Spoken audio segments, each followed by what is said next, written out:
Baik, Assalamualaikum warahmatullahi wabarakatuh. Kita masuk ke pertemuan 2 untuk pemrograman mobile ya. Jadi di sini kita masuk ke bagian layout dan bottom. Nah, sebelum masuk ke praktikum layout, saya sudah menginstruksikan minggu lalu ke teman-teman semua untuk install Android Studio ya. Kemudian kalau misalnya tidak mumpuni bisa menggunakan VS Code ya. Tapi di sana di VS Code install yaitu Android Studio, bukan Android Studio ya, Kotlin gitu ya. Nah, untuk pertemuan 2 ini, capaian pembelajarannya ada 5 ya. Yang pertama adalah memahami konsep dasar layout ya pada aplikasi mobile. Yang kedua, menjelaskan fungsi berbagai jenis layout. Yang ketiga, mengimplementasikan layout sederhana. Yang selanjutnya adalah memahami penggunaan button dalam aplikasi mobile. Kemudian yang kelima adalah membuat interaksi sederhana menggunakan button gitu ya. Nah, capaian pembelajaran. Jadi di sini teman-teman sebagai mahasiswa harus mampu mengenal struktur antarmuka aplikasi mobile, membedakan jenis-jenis layout, menggunakan button sebagai komponen interaktifnya ya, dan membuat desain user interface sederhananya. Jadi, di sini kita masuk dulu secara fundamental agar teman-teman mempunyai fondasi yang kuat untuk pemrograman mobile Android ini. Nah, kalau untuk pengembangan aplikasi mobile, berarti kita butuh user interface yang menjadi bagian penting karena merupakan media interaktif antara pengguna dan juga aplikasi. User interface ini terdiri dari beberapa komponen. Ada teks, ada image, button, input field, kemudian layout. Dua komponen yang dasar yang wajib teman-teman pahami adalah layout sama button gitu ya. Kalau untuk layout di dalam pemrograman mobile ini, layout itu kan sebagai struktur atau tata letak yang memang digunakan untuk mengatur posisi komponen pada layar aplikasi. Sehingga layout ini bisa membantu developer menata elemen UI agar rapi, kemudian terstruktur sama responsif. Fungsi dari layout itu sendiri mengatur posisi komponen, membantu tampilan menjadi lebih rapi juga, memudahkan pengembangan user interface, menyesuaikan tampilan di berbagai ukuran layar ya. Kemudian ada beberapa jenis layout, ada linear layout ya, kemudian ada relative layout, ada constraint layout, kemudian ada frame layout itu sendiri. Nah, sebelum masuk ke jenis-jenis layout, kalau linear layout ini dia menampilkan komponen secara berurutan, vertikal sama horizontal. Contoh kalau misalnya ya, kita coba masuk ke Android Studio ya, biar teman-teman ada gambaran secara visualnya. Ini tampilan Android Studio. Kita masuk ke New Project ya. Di sini saya pilih yang no activity ya, sengaja. Kemudian di sini saya pakai misalnya latihan layout. Nah, oke. Nah, ini kita beri nama latihan layout, lalu save location-nya. Kita coba ganti ya, latihan ya, pertemuan 2. Oke, kemudian di sini saya simpan latihan layout. Belum yang button ya. Oke, kita open, udah disimpan. Saya pakai bahasanya Kotlin. API-nya di sini menyesuaikan teman-teman mau yang berapa 24, 30 dan lain sebagainya terserah ya. Oke, saya mengambil di tengah-tengah 33 aja. Oke, setelah itu untuk build configuration language-nya biarkan saja menggunakan Kotlin DSL. Lalu finish. Kita tunggu. Nah, ini muncul ya tampilannya. Terlihat ya. Kita tunggu untuk prosesnya. Nah, di sini terlihat ada import Gradle project, ditunggu saja. Nah, sambil menunggu, kita bahas dulu linear layout. Kalau linear layout dia menampilkan beberapa secara berurutan. Button, mohon maaf, horizontal sama vertikal ya. Kalau untuk vertikal sendiri, di sini kita bisa menggunakan yaitu sintaknya linear layout, kemudian menggunakan orientationnya vertikal. Nanti bisa ganti yaitu horizontal seperti itu ya. Oke, ini masih Gradle, ditunggu ya. Ya, nanti teman-teman bisa buka langsung ya, karena di sini agak lama nge-Gradle ya. Kemudian horizontal juga sama, nanti tinggal ganti. Kelebihan sama kekurangan dari linear layout itu sendiri, kalau untuk linear layout dia mudah digunakan, cocok untuk layout secara sederhana. Kekurangannya memang kurang fleksibel ya untuk user interface secara kompleks gitu ya. Oke, sebentar ini lagi setting up running configuration-nya ya. Oke, ada beberapa mungkin ya nanti untuk jenis-jenis layout itu sendiri gitu ya. Oke, sambil nunggu kita coba cek ya untuk penggunaan layout linear ya. Oke, sebentar.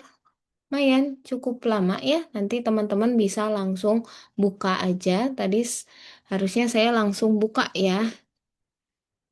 Seperti itu. Kita tunggu dulu sebelum lanjut. Oke.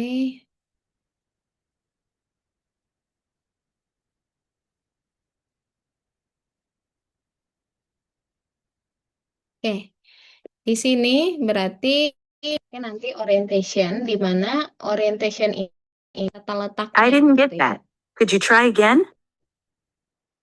Ini ada atribut utamanya, di mana atribut utamanya di sintak itu adalah Android titik dua layout underscore wake, di mana dia atribut untuk menentukan seberapa besar porsi ruang layar yang didapatkan oleh sebuah elemennya. Contoh sebagai analogika, kita bisa membayangkan sebuah kue yang dipotong gitu ya. Jika kalian memberikan angka bobot satu untuk semua elemen, maka potongan kue tersebut akan sama besarnya ukurannya. Misal, elemen dengan bobot 2 akan mendapatkan bagian 2 kali lebih besar daripada elemen pertamanya. Seperti itu. Kapan harus digunakan untuk linear layout? Cocok untuk desain yang memang sederhana. Contohnya adalah daftar menu yang berderet dari atas ke bawah gitu ya, atau deretan tombol ya atau tidak yang memang berjajar ke samping gitu ya. Nah, itu untuk linear layout. Sepertinya sudah, kita coba dulu menggunakan yang sederhana ya. Untuk yang linear layout biasanya ada. Coba.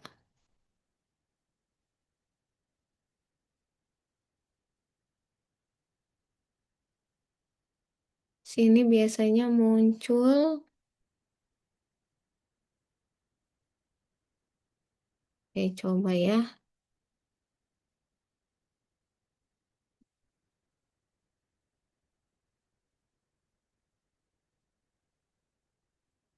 Oke, coba mana? Nah, ini ada activity main.xml sama activity Kotlin gitu ya. Jadi ada dua. Oke, masih proses Gradle. Kemudian kalau teman-teman mau lihat secara UI desainnya, ini ada di toolbar atas, design, kemudian ada split, lalu ada code ya. Nah, ini muncul ya. Kalau misalnya code seperti ini, posisinya bisa di sini atau di pinggir karena saya posisinya ada di bawah ya. Kemudian kalau full desain seperti ini. Oke. Nah, ini sebagai pembanding ya. Coba teman-teman lihat di sini menggunakan yaitu coba ini constraint layout ya. Nah, kemudian di sini ada orientation, tidak ada sepertinya, tidak ada orientation. Kita ganti ini menjadi linear layout. Nah, nih ya. Nah, ini posisinya jadi di kiri atas ya. Kemudian di sini kita cek ada orientation nggak ada, kita coba panggil orientation. Nah, ini ada vertikal sama horizontal. Vertikal kita coba cek ya. Kemudian kalau eh, mohon maaf horizontal ya, vertikal. Nah, ini mau lihat perbandingan antara vertikal sama horizontal, kita coba ya untuk lakukan yaitu live coding ya. Saya coba ya ke teman-teman, kita biar membedakan antara linear layout sama yang bagian orientationnya vertikal dan juga horizontal ya. Oke, di sini kita coba hapus ya. Saya hapus yang text view sampai sini ya. Ya, dihapus dulu biar kosong, bersih, clean ya, tidak ada masalah apapun gitu ya. Kita coba bersihkan dulu, kemudian kita coba gunakan yang sederhana gitu ya. Oke, kalau untuk yang sederhana, berarti di sini kita sudah pakai linear layout. Saya nggak enak lihatnya ya. Udah, kalau mau pembanding kayak gini boleh sih. Tapi saya nggak enak. Oke, di sini kita sudah ganti jadi linear layout ya. Kemudian orientationnya kita pakai dulu yang vertikal. Kemudian ini saya hapus dulu ya. Oke, kita coba pakai padding. Nah, harusnya paddingnya yang sebelah kiri, padding left. Nah, kemudian di sini 16 dp. Lalu yang padding right sama 16 dp juga ukurannya ya. Oke, sudah ya. Kemudian di sini harusnya ada layout height ya. Nggak ada. Kita tambahkan aja. Layout height. Nah, ini kita pakai yang match parent. Nah, biar bisa pembeda. Oke. Ini kita sudah orientation sudah ya, aman, tidak ada masalah. Kita tambahkan yaitu edit text. Edit text di sini saya pakai yang match parent, yang width-nya, yang height-nya pakai warp content. Oke, ntar saya ke bawahin dulu ya. Ini linear layout. Ada apa merah keterangannya? Width, layout width. Oh iya, yang width-nya ketinggalan saya. Ini saya pakai warp content. Nah, sudah. Oke, ini ya. Yang vertikal. Nih. Ini untuk yang vertikal layoutnya nih. Posisi. Oke. Kemudian kita tambahkan edit text ya. Tag-nya tadi match parent sama warp content. Width-nya match parent. Kemudian height-nya saya ganti jadi 0 dp. Gitu ya. Kemudian weight ini tuh ya. Sebentar. Kita pakai Gravity. Mana Gravity? Pakai yang top. Oke. Kemudian hints kita pakai string message. String message. Ada tidak? Tidak ya.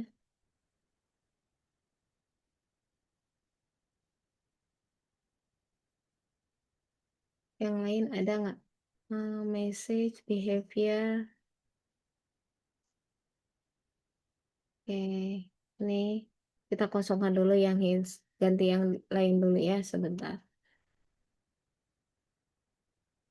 Hints-nya kita pakai yang kata, gitu aja dulu ya. Nah, ini ada ya. Contoh harusnya pakai string ya, tapi nanti dulu lah. Lalu kita tambahkan contoh ya, button. Harusnya belum masuk ini ke button. Oke, ini aja dulu. eh Width-nya 100 dp ya. Kemudian height-nya warp content itu ya. Gravity-nya pakai yang N. Kemudian teksnya pakai yang send, kirim ya. Yang tadi message ya, pesan berarti ya. Oke, baru kita tutup. Oke, ini sudah aman ya. Nih, sudah ada. Oke, kalau di sini warna merah berarti itu tidak aman. Kalau misalnya warna kuning warning gini nggak masalah ya, sudah bisa dipakai. Kita coba kalau misalnya ganti ke horizontal. Apa yang berubah posisinya? Posisinya dia ada di atas buttonnya. Tuh ya. Kalau posisinya vertikal berarti di bawah. Nah, ini ya. Oke, di bawah kan? Nah, walaupun jauh tak masalah. Kita coba running kan. Di sini ada running app ya di toolbar atas. Oke. Ini baru linear layout ya. Ini yang sederhananya dulu. Bedanya jadi bisa pembanding ya antara yang vertikal sama horizontal ya. Oke, kita coba running dulu sebentar ya. Sebelum kita masuk ke layout lain. Oke, lumayan lama ya untuk runningnya.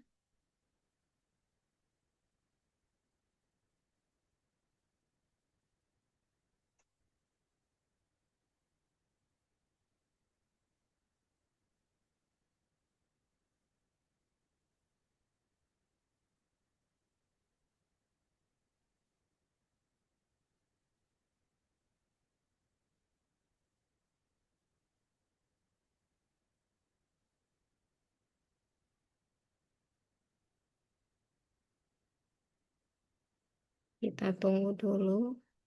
Tadi message sama send ya. Sebenarnya kita bisa masukin yang subjek sama to ya. Match parent. Kita tambahin ya di sini.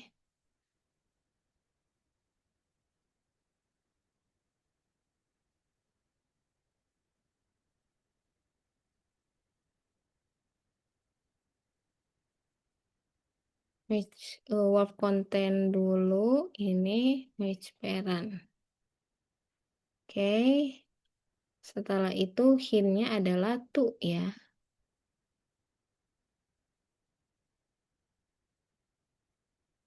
Nah, kemudian edit text. Ini match parent, word content. Lalu hintnya adalah subjek. Ya. Nah, match parent ini kenapa tertinggal? Nah, ini dia match parent.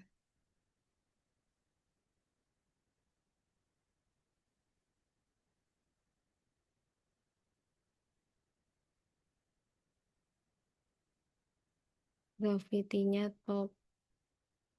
Oke. Button. Nah, ini yang mau lama ya.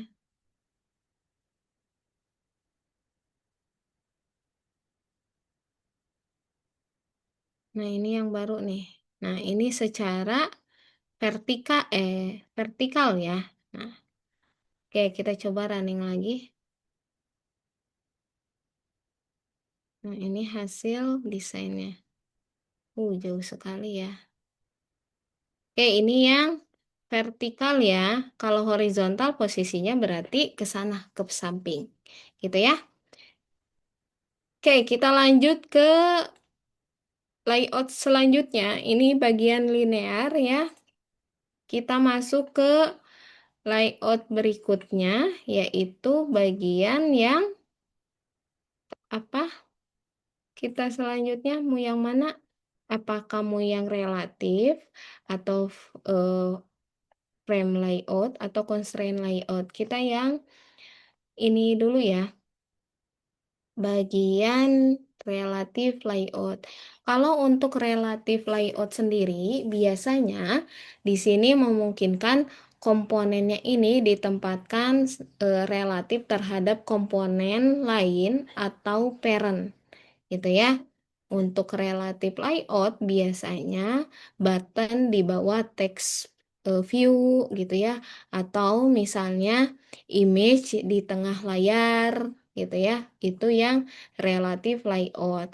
Kalau relative layout dia memang lebih fleksibel dan lebih sedikit kompleks gitu ya untuk yang relative layout itu sendiri.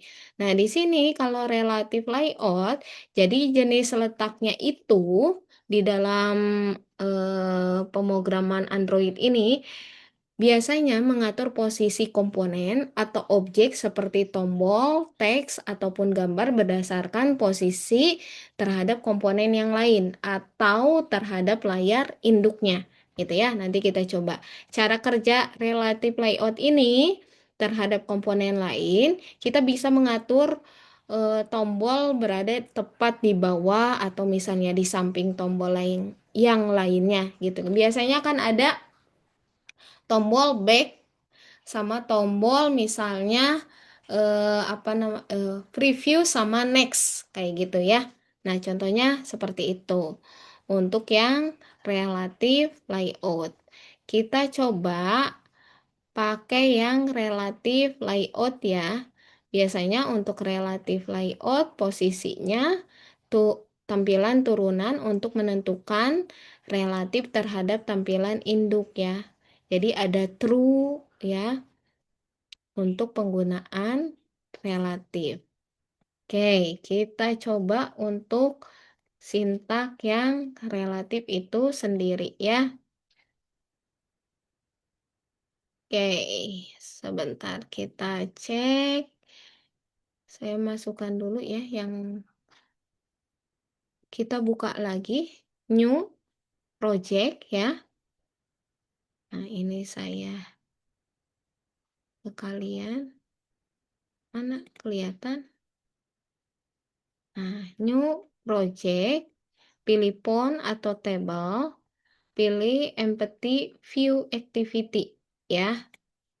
Kemudian di sini kita latihan relatif layout ya. Ya, kelihatan? Nah, kayak gini. Oke, nah ini dia ya. Nanti pilih bukan yang disimpan tadi ya. Jadi buat yang baru. Oke, ini APA 33. Oke. Yang tadi bisa kalian close biar tidak berat ke laptopnya ya. Oke, saya coba close dulu yang sebelumnya ya. Nah, yang ini saya close dulu. Disconnect ya.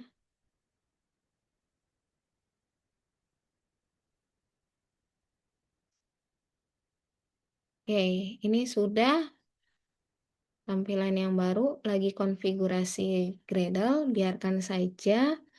Nah, kita pakai yang relatif layout ya. Nah, ini saya coba ya. Nah, ini sebelah kiri. Outline-nya. Oke, ada, ini ada. Oke, ada. Oke, saya geserkan dulu ya. Untuk yang tampilan UI-nya, biar nggak kecampur gitu ya.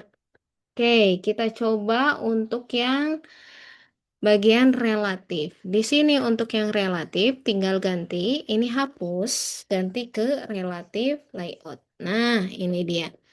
Nah, untuk relatif layout, ini width-nya match parent, height-nya tetap menggunakan match parent juga. Gitu ya. Nggak usah dirubah-rubah, biarkan saja. Gitu ya. Oke? Oke, setelah itu, mana? Terlalu besar ya di saya, bentar. Nah, setelah itu kita coba di bagian padding ya, 16, yang kanan kiri 16. Di sini aja kita masukkan. Padding left 16 dp, padding right ini 16 dp juga. Oke. Sudah ya, sudah kita rubah. Tadi kan posisi hello world-nya di tengah ya. Sekarang sudah di pinggir kiri atas. Nah, setelah itu kita tambahkan edit text ya. Ini text view. Kita tambahkan edit text. Oke.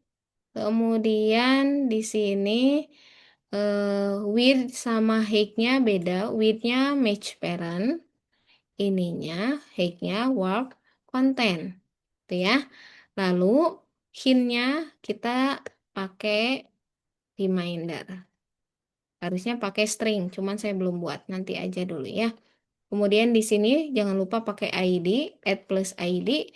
Kita masukkan misalnya di sini name ya. Oke, jangan lupa dikunci. Nah, kemudian yang kedua kita pakai spinner. Nah, spinner di sini untuk penggunaan spinner sendiri, yaitu biasanya kalau spinner di dalam apa Kotlin ya, biasanya untuk spinner penggunaannya dia widget menu tarik turun kayak drop down gitu ya. Spinner ini drop down. Jadi memungkinkan si pengguna memilih salah satu ya, biar daftarnya cepat. Ada pilihan daftarnya nanti ditampilkan. Jadi spinner ini sebagai perantara antara array adapternya. Jadi array adapter menjembatani antara data yaitu berupa teks atau angka dan juga tampilan spinner itu sendiri gitu ya. Oke, kita lanjut ya ke spinner dulu. Tuh, kalau untuk spinner berarti di sini kita masukkan height-nya sama width-nya. Width-nya 0 dp. Height-nya itu kita masukkan di angka, masukkan atau tidak ya, kita masukkan web content aja ya. Nah, ini kita masukkan web content, kemudian ada below-nya ya, karena posisinya kan di bawah name gitu ya, jangan lupa ID-nya juga. ID-nya kita masukkan add plus ID, lalu ID-nya dates ya. Nah, below layout below-nya di bawah name. Nah, di bawah name ya. Berarti kan di bawah ini. Gitu ya. Oke, setelah itu baru pakai alignment parent left. True ya, pilihnya yang true. Setelah itu baru pakai layout untuk left off ya.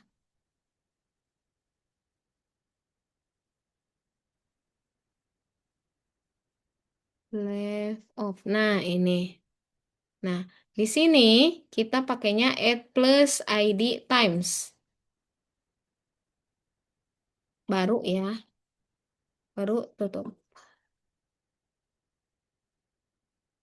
Oke, kita coba cek. Add plus ID times to left off ya. Add plus ID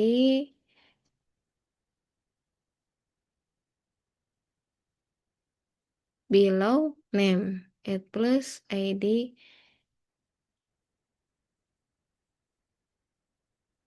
merahnya kenapa coba kita times.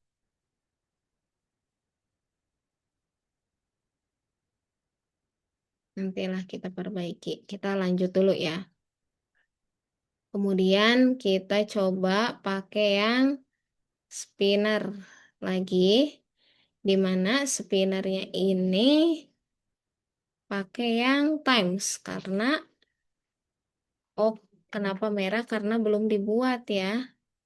Nah, ini width-nya kita pakai 96, height-nya web content.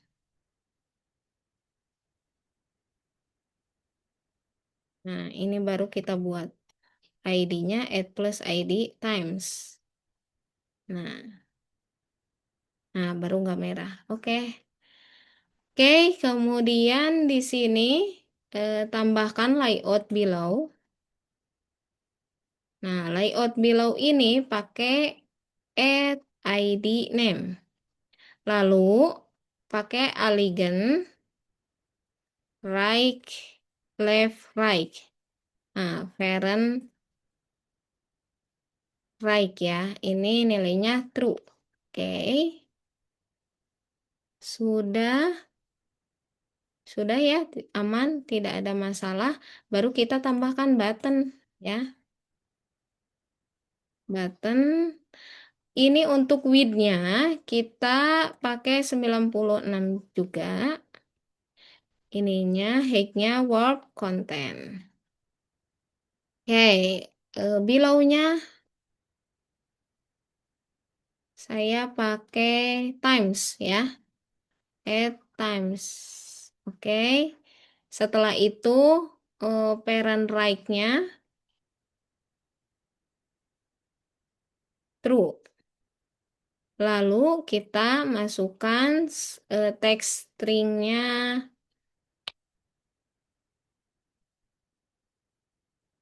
dan. Ada dan nggak ada ya. Kita masukkan aja dan karena belum saya buat ya.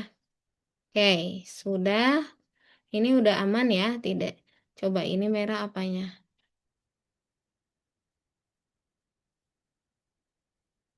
Small. Small, size to small, size to small. Oke, kalau itu nggak masalah lah. Ini kan 24 dp. Kita coba dulu ya. Kalau bisa nanti, kalau bisa kita tidak ubah. Kalau nggak bisa kita rubah nih ya. Oke, kita coba. Ini hasilnya ya. Nah, ini ya. Kalau di sini sudah terlihat nih. Nih, oke, sudah terlihat ya. Hasilnya seperti itu. Oke, kita coba running. Ini yang relatif layout ya.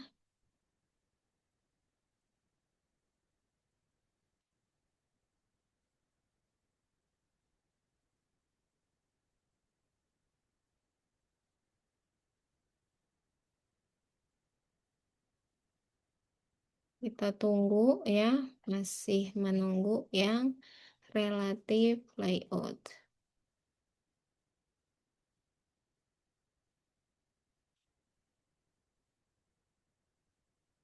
Nanti kita masuk ke constraint layout ya.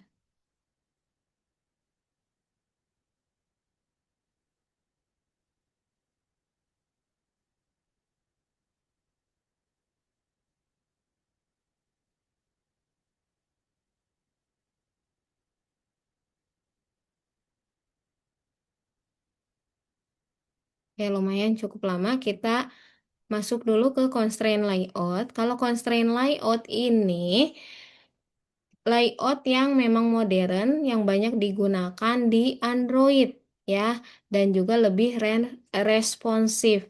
Jadi di sini untuk constraint layout lebih penggunaannya adalah dia lebih modern dan juga lebih gampang digunakan, gitu ya.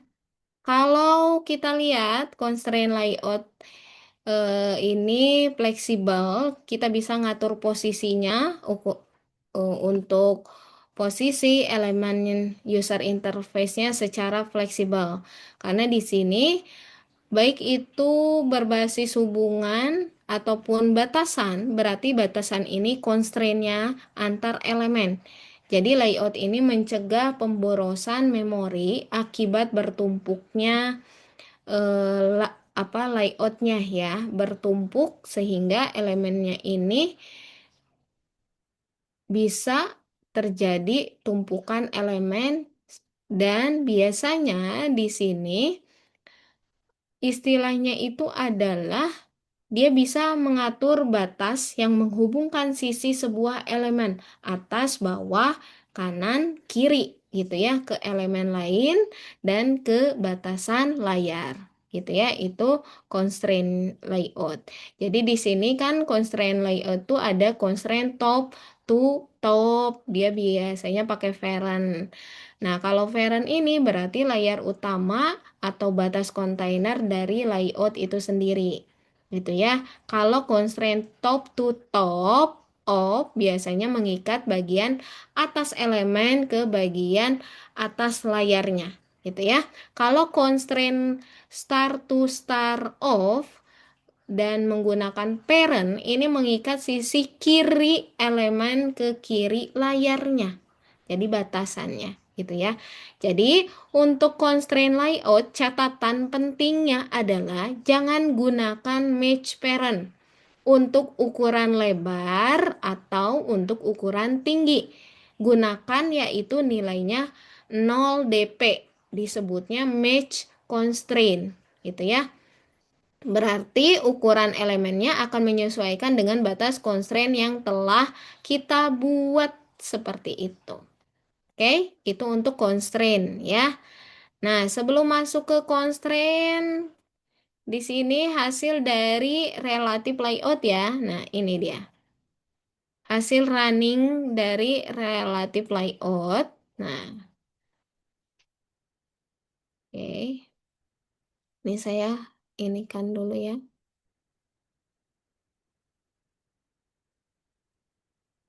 Nah, oke.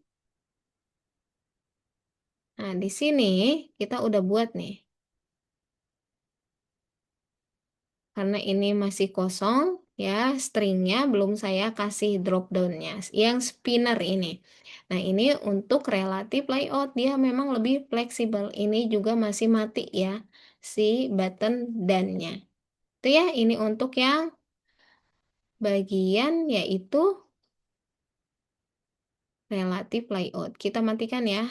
Dah, saya matikan, kita masuk ke bagian yaitu constraint layout ya.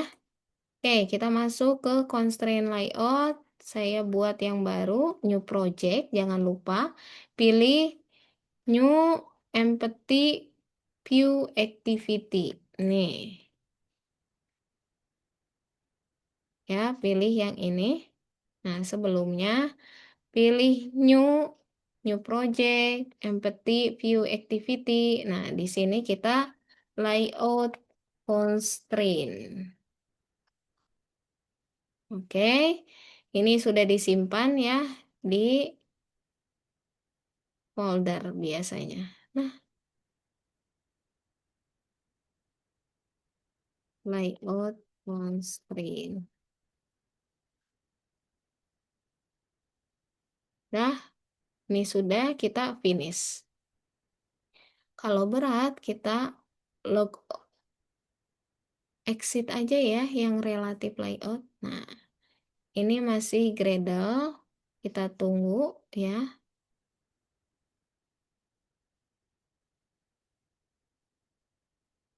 Ini masih layout ya, belum button yang rinci ya.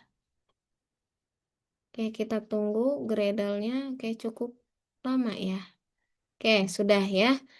Oke, kita masuk ke bagian constraint ya. Di bagian constraint ini, itu kan ada perbedaan ya, constraint layout tuh. Nah, saya mau kasih lihat ya ke teman-teman. Untuk yang constraint, sebentar. Ininya ya, apa namanya tuh, layoutnya ya. Oke. Nah, di sini ya untuk yang constraint layout, bisa lihat ini ada gambar pertama sama gambar kedua. Di gambar pertama ini dia menampilkan bagian C ya, ini yang bawah. Dia posisinya ada di bawah A ya. Tetapi tampilan C ini tidak memiliki batasan vertikalnya. Lihat di tampilan gambar kedua, ini bagian C ada batasan secara vertikal di bawahnya, ya, di bawah yang A, gitu ya. Jadi di sini di gambar satu letaknya sudah terlihat bagus ya di bagian editor, tidak ada batasan vertikal di tampilan C. Tapi saat tata letaknya digambarkan di handphone atau perangkat, tampilan C ini akan diratakan secara horizontal dengan tepi sebelah kiri atau kanan di tampilan A gitu ya. Tapi akan muncul di bagian layarnya ini di bagian atas layar karena tidak memiliki batasan secara vertikalnya gitu ya. Jadi bisa aja nanti ada error secara kompilasi, layout editornya juga tidak ada batasan. Biasanya nanti ada error di bagian toolbar ataupun nanti ada error seperti ini yang tadi saya kasih info ya ke teman-teman. Oke, kita masuk ke Android Studio ya. Oke. Nah, ini kita coba pakai constraint layout-nya.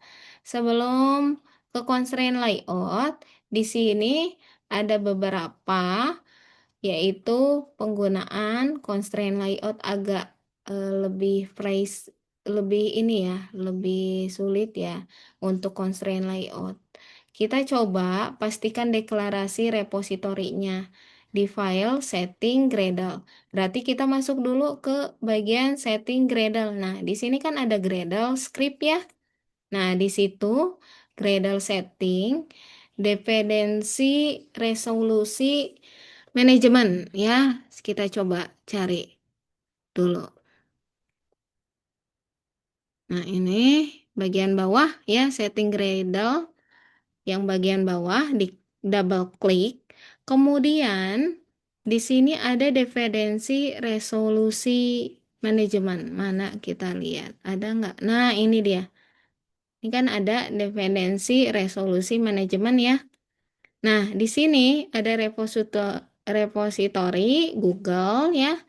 Nah, ini kita pastikan dulu sudah ada deklarasi yaitu Maven Central ya atau Maven Google-nya ya di eh, settingan Gradle.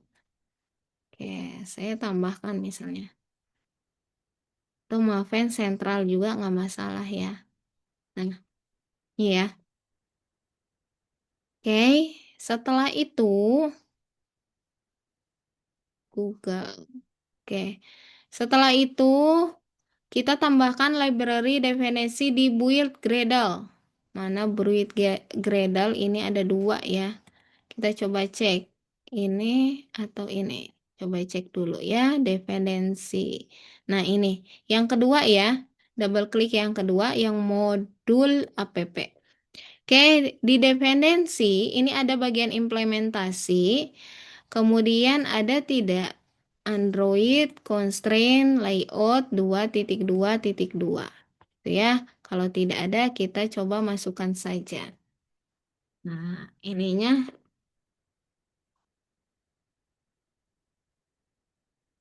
berarti di sini implementasi di atas posisinya ya. Kita tempatin di atas aja.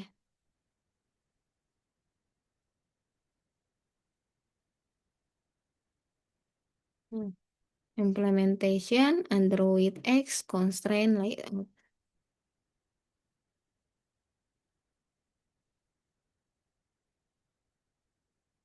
Constraint layout.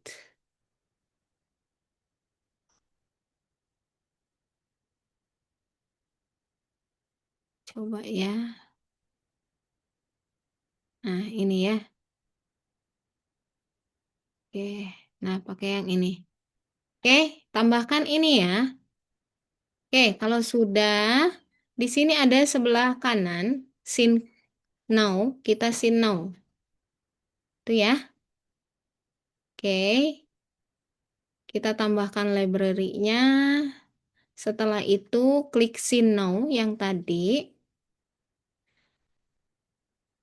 Oke, kita coba konversi tata letaknya. Buka tata letak Android Studio ya, kemudian ada convert yaitu constraint ya. Sudah? Udah ya. Ini lagi Gradle ya. Kita tunggu. Lumayan cukup lama ya. Oke, sudah ya. Nah, ini udah lagi di setting up.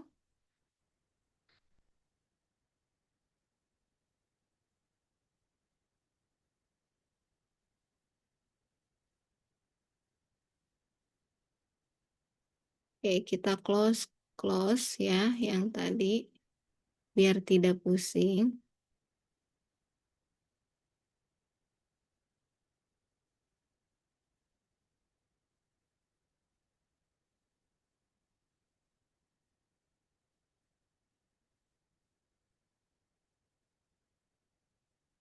Oke, sudah. Up. Hmm.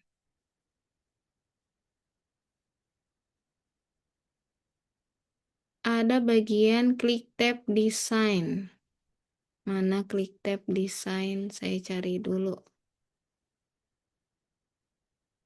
Klik tab design. Coba di mana kita harus cari klik tab design ya. Notifikasi, Gradle, device running, layout validasi.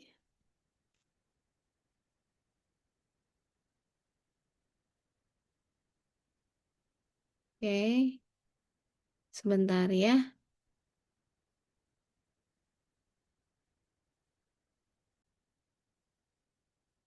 Oke, kita lanjut ya.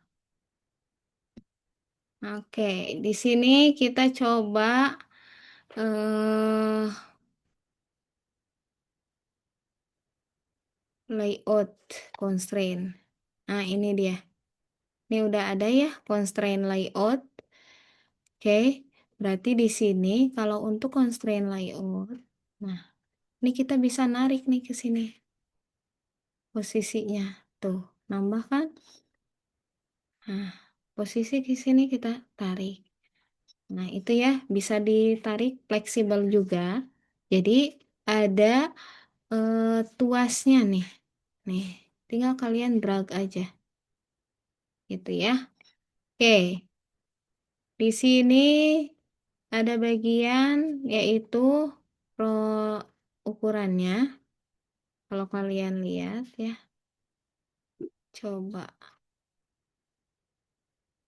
luasnya di sini. Nah, ini margin defaultnya bisa kalian ganti. Oke, oke. Sudah kita coba untuk yang constraint ini dia menyesuaikan posisinya ya, mau dimanapun. Kemudian di sini kan ada 0 dp, mau diganti jadi 16 dp juga nggak masalah. Misalnya saya ganti 16 dp nih, ya nggak masalah. Oke, kok otomatis di sintaknya ini akan berubah tadi. Mana 16 dp ya. Nah, itu constraint layout dia lebih fleksibel ya penggunaan constraint layout itu sendiri gitu ya. Oke, untuk constraint layout seperti itu. Jadi constraint layout sendiri biasanya penggunaannya dia memang lebih sederhana ya. Kalau untuk yang constraint layout penggunaan gitu ya. Oke, contoh ya. Contoh untuk yang constraint layout sederhana yang nanti teman-teman gunakan biasanya di sini kan kalau yang sederhana ya kita pakai text view, button ya, register dan lain sebagainya. Contoh ya, ini karena sudah pakai constraint layout ya. Kemudian bentar. Ini saya geserkan dulu. Ini sudah ada text view hello world gitu ya. Kemudian kita nggak usah pakai orientation kalau constraint layout. Tuh, ya. Cukup apa namanya tuh? Cukup pakai with height saja. Nah, ini contoh penggunaan constraint layout karena sudah default dia. Seperti itu ya. Jadi constraint layout kalau mau posisinya akan menempel ke atas berarti harus pakai constraint top to top. Nah, ini ya. Nah, constraint top to top itu parent, kemudian ada star to star, di mana dia untuk star to star ini posisinya adalah mengacu ke parent mulai awal. End to end juga sama, button to button atas, bawah ya. Kemudian start dan end juga gitu. Oke, gitu ya untuk yang constraint layout. Oke, kemudian yang terakhir ada yaitu bagian frame layout. Kalau untuk frame layout, dia digunakan untuk menampilkan satu komponen utama kayak splash screen, fragment container. Nanti kita pakai ya untuk frame layout. Biasanya kalau frame layout akan berbeda nih posisinya. Nah, ini dia muncul. Oke, seperti ini untuk frame layout. Tadi kan untuk yang Hello World-nya dia posisinya tengah ya. Sekarang ada posisi atas kiri ya untuk yang frame layout. Dia harus pakainya splash screen ya untuk yang frame layout ya. Nah, ini. Oke. Jadi hanya digunakan untuk frame layout. Itu ya. Tadi yang button juga sudah. Nah, kalau yang button kita tinggal tambahkan ya. Contoh ini button tadi kan sudah ada ya. Button. Nah, pop content, match parents contoh ya. Gede sekali. Janganlah, ini match parent aja. Match parent, ini pop content. Nah ini karena pakai frame layout. Kita ganti ke constraint layout. Nah, constraint terlalu besar. Linear layout saja ya, yang sederhana. Nah, posisinya dia ada di bawah ya, di samping.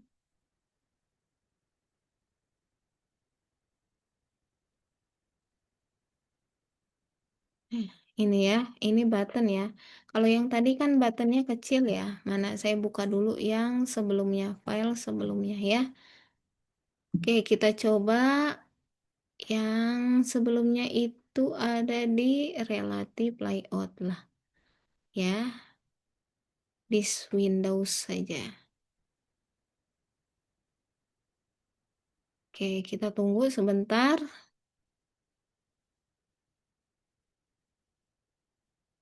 Posisinya di mana tadi kita buat. Nah, ini ya button. Nih, ini yang button. Yang button ini dia width-nya 96. Berarti posisinya ada di ini ya, di sebelah kanan, kalau tangan saya kanan 96 dp, kemudian height-nya untuk atasnya yaitu web content, parent right-nya dia pakai true ya. Ini belum aktif nih. Nih. Oke, kalau mau aktif berarti harus ada penambahannya. Nanti kita ini buat ya. Oke. Nah, itu dia. Jadi untuk praktikum silahkan praktikum secara mandiri ya, karena tadi sudah kita praktikum ya. Oke, nanti saya akan kasih tugas di LMS. Tolong kalian cek untuk tugas pertemuan 2 ini, yaitu layout sama button gitu ya. Oke, untuk pertemuan hari ini kita cukupkan. Terima kasih. Assalamualaikum warahmatullahi wabarakatuh.